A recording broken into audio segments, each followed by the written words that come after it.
Welcome back ناظرین. ہم بات کر رہے ہیں ادھار بڑے شوق سے انقلاب اگلے چوک سے. ایک ایسا ملک جس میں ہر شخص کے اوپر تقریباً 57,000 روپے کا ادھار ہو, اس میں کیا انقلاب آ سکتا ہے؟ بریک پہ جانے سے پہلے خواجہ اظہار الحسن صاحب نے کہا کہ انقلاب ہمیشہ بھوکا شخص لے کے آئے گا, جو غریب آدمی ہے وہ لے کے آئے گا. ندیم فاروق فارغ صاحب, آئیڈیاز کی میں کتنی ویلیو ہوتی ہے؟ لیڈرشپ ہے ہمارے پاس جو آئیڈیاز دے, جو لوگوں کو یونیفائی کر سکے ایک پوائنٹ ایجنڈے پہ. یہ آئیڈیا ہی ہر چیز ہوتی ہے, ٹھیک ہے, اور آئیڈیا کہیں سے بھی آ سکتا ہے, لیکن اگر ہم ہسٹری دیکھیں, آئیڈیاز آپ کے پڑھے لکھے طبقے سے آتا ہے جو سمپتھی رکھتا ہے. اچھا, آپ نے یہ جو بات کی ہے ادھار کی, ٹھیک ہے, ریسنٹ ایگزامپل ایک کنٹری کا ہے, ارجنٹینا کا, جہاں وہ ڈیفالٹ کر گئی تھی اور IMF کی اسی طرح کی شرط ہوتی تھی, وہاں بالکل اکانومی کولیپس کر گئی تھی, وہاں پہ بھی اپرائزنگ ہوئی, لیکن اس اپرائزنگ کا نتیجہ کیا تھا؟ ایک solid left leaning democratic government, ٹھیک ہے نا. تو اس سے پہلے اپرائزنگ اور انقلاب میں فرق ہے. میں یہی کہہ رہا ہوں, آج کل جو ہو رہی ہیں جس کو تو میں پوسٹ ماڈرن ریولوشنز کہتا ہوں, یہ وہ والے ریولوشنز نہیں ہیں جو ایک زمانے میں ہوتے تھے, روس میں ہوتا تھا, چین والا, کیوبا, یہ والے ریولوشنز نہیں, یہ اپرائزنگز ہیں, اور اس اپرائزنگز میں مڈل کلاس کی بہت شمولیت ہے, ٹھیک ہے نا. اس کے آئیڈیاز بھی ڈفرینٹ ہیں, اور میں تاج حیدر صاحب سے بالکل ایگری کرتا ہوں, most of them eventually lead towards a democratic process, ٹھیک ہے نا. وہ والے اب ڈائنامکس ہی نہیں رہے دنیا کے, سوویت یونین نہیں ہے اب دنیا انٹرنیشنل پالیٹی, وہ ڈائنامکس ہیں نہیں کہ اس طرح کے انقلاب ہے جو چین میں آیا اور ایون ایران میں آیا, ٹھیک ہے نا. تو ارجنٹینا ہمارے سامنے بہت زبردست ہے, وہ پورا ساؤتھ امریکہ اٹھا کے آج کل دیکھ لیں, جہاں وہاں صحیح ڈیموکریٹک, صحیح معنوں پہ سوشل ڈیموکریٹک انقلاب آیا ہے, ٹھیک ہے, اور انہوں نے جمہوریت کے تھرو ہی اپنے اکانومی کو بہتر کر رہے ہیں, وہاں کی جو پاورٹی کا مسئلہ ہے اس کو بہتر کر رہے ہیں, ٹھیک ہے نا. وہاں کسی بڑے لیننسٹ یا کوئی آیت اللہ کو آنے کی ضرورت نہیں پڑی کہ آ کے بیٹھ جائے, ڈنڈا چلائے, ٹھیک ہے نا. تاج حیدر صاحب ایک بات کی تھی ندیم فاروق پراچا نے پروگرام کے پچھلے سیگمنٹ میں, کلچرل سفوکیشن.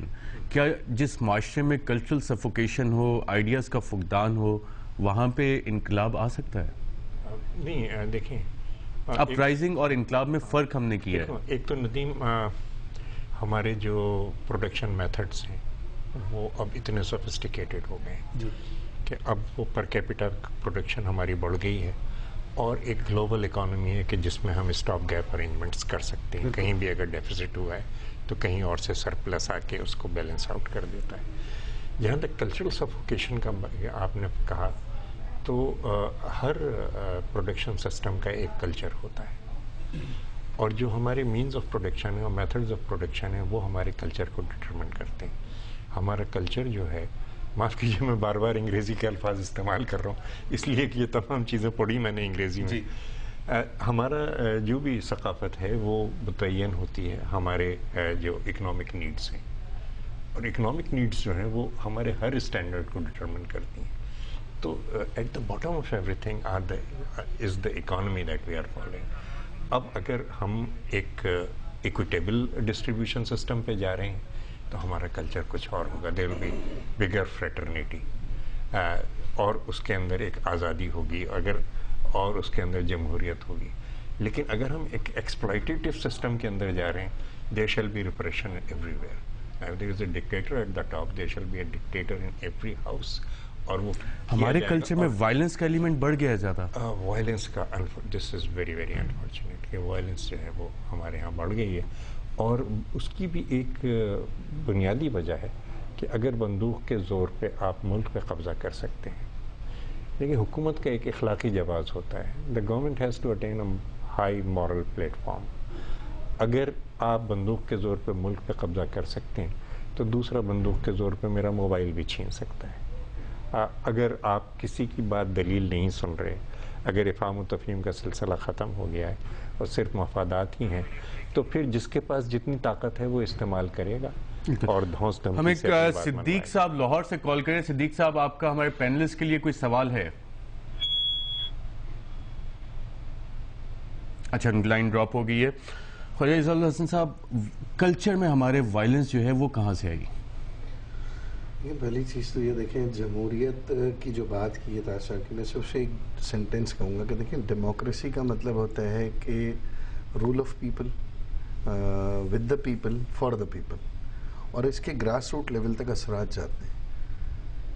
انفارچونیٹلی جو ڈیموکریسی کی ہم بات کر رہے ہیں، جس ڈیموکریسی میں ہم موجود ہیں، اس کے گراس روٹ لیول پر اثرات مرتب ہونے کے بجائے یہ اب ریپیل ہو رہا ہے، اب یہ ریفلیکٹ ہو رہا ہے، یہ ہمیں ریئیکٹ ہو رہا ہے ہماری طرف. جہاں تک بات ہے اکنامکس کی، دیکھیں اب وہ دور نہیں ہے. Politics always dictated by the economy. جب آپ کی پولیٹیکل ریفارمز ہی ایسے نہیں ہیں جس سے آپ کی اکانومی بہتر نہیں ہوتا، تو حسمین کا وہ تمام پولیٹیکل سسٹم آپ کو کولیپس کرنے والا ہے. وہ آپ کی اکانومی کو آپ کو ہر حال میں، اور اکانومی کا مطلب یہ ہے کہ آپ کے ملک کے تمام غریب متوسط طبقے جو $2 پر ڈے کی جو ریٹنگ ہے اس کو کیلکولیٹ کریں، جو کاغذوں میں تو شاید 40% ہے لیکن 62% ایک جنرل سروے بتاتا ہے کہ پاکستان کے اندر غربت کا کیا حال ہے. جب غربت بڑھتی ہے تبھی تو کرائم ریٹ بڑھتا ہے. جب لوگوں کے اندر بھوک، افلاس، چڑچڑاپن ان کی زندگیوں سے جب اڑ جاتے ہیں تبھی تو وہ سول نافرمانی کی طرف آتے ہیں.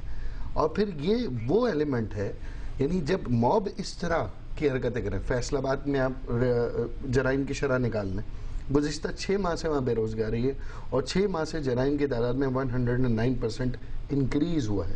یہی صورتحال کراچی میں بھی، یہی صورتحال پورے اس ملک کے شہروں میں. تو جہاں غربت بڑھے گی وہاں کرائم ریٹ بڑھے گا.